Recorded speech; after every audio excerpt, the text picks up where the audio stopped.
La vie du prince George serait-elle menacée? C'est ce que redoute Buckingham Palace après qu'un détenu radicalisé a évoqué la préparation d'un attentat contre l'héritier au trône.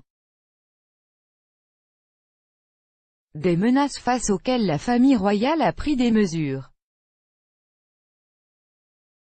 Play current time minuit, duration time minuit, remaining time minuit, stream type live loaded, 0% progress, 0% minuit, full screen minuit, mute playback rate, subtitles off, captions off, chapters raters undefined. 6 derniers mois n'ont été qu'une route jalonnée de bonheur pour la famille royale britannique.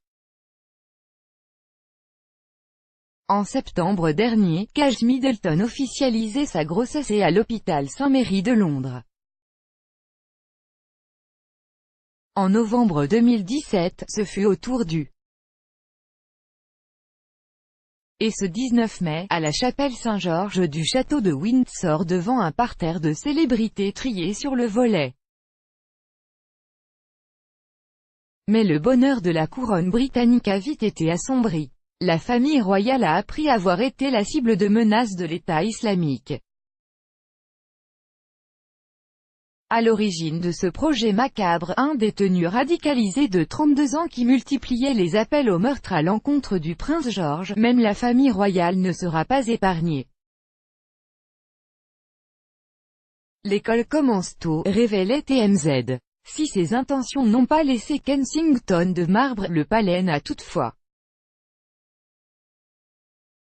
C'est pourquoi le prince George continuera d'être présent lors des apparitions officielles de la couronne. Si la famille royale d'Angleterre ne veut pas faire de ces menaces une affaire d'État, des précautions ont cependant été prises. Toujours selon TMZ, le prince George verra le staff de sécurité renforcé autour de lui, qu'il se trouve dans l'enceinte de son école, ou en promenade avec Kate et sa grand-mère Carole Middleton dans les alentours de la capitale anglaise. Le 9 juin prochain, George s'affichera d'ailleurs pour la première fois depuis les menaces, en compagnie de toute la famille sur le balcon de Buckingham Palace pour la cérémonie Trooping the Colour, qui cette année, plus que jamais, sera donc sur